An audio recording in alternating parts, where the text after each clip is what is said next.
ले बेटा, तू भी यहाँ पे साइन कर। कबीर, हाँ?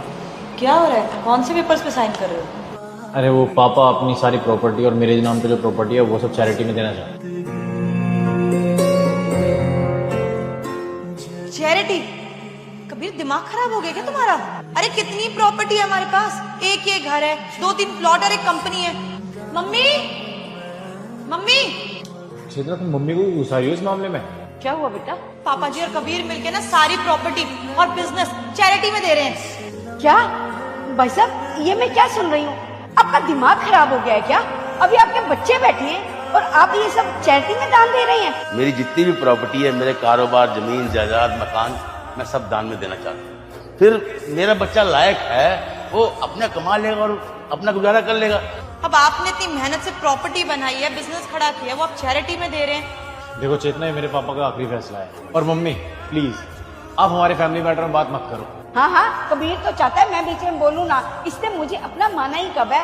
और भाई साहब, आप तो बड़े हैं ना, आपको तो कुछ सोचना चाहिए ना। आपने भी मुझे गैर बना दिया। अरे मैं भी इसी फैमिली का हिस्सा हूँ, मेरी बेटी है, मेरी बेटी को मैंने इस घर में शादी करके इसकी बहू बनाया है, और तुम मुझे गैर समझ रही हो? अरे आपको क्या मतलब है हमारे बीच में बोलने का?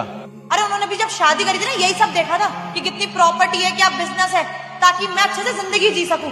और अब देख लो क्या है, वो सारी प्रॉपर्टी वगैरह तो जा रही है, हमारी जिंदगी कैसे कटेगी? तुम्हारी सैलरी पे बस। देखो चेतना, मेरे पापा के फैसले के अगेंस्ट मत जाओ तुम, और जो इनका फैसला है वो पत्थर की लकीर है। बात खत्म। चल बेटा, तू मेरे साथ चल और अपना बैग पैक कर। चल बेटा, मैं आपके साथ घर नहीं जा रही हूँ, आप घर जा रही हैं, वो भी हमेशा के लिए। इसकी माँ यहाँ पे अपना घर आबाद करने नहीं आ रही है, घर बर्बाद करने आ रही है। आए दिन वो यहाँ पड़ी रहती है, 15-15 दिन रुक के जाती है, और जब भी वो आती है ना तभी हमारे झगड़े होते हैं। और उसको इतनी सी बात समझ में नहीं आ रही है, बताओ।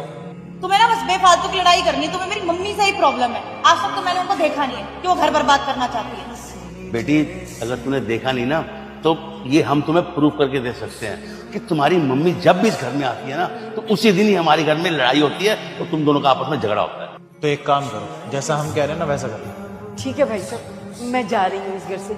मैं नहीं चाहती कि मेरी वजह से मेरे बच्चों का घर टूटे और इनके ऊपर तलाकशुदा होने का दाग लगे।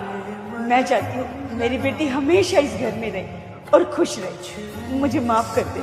आइंदा ऐसा कभी मत करो। जी भाई साहब।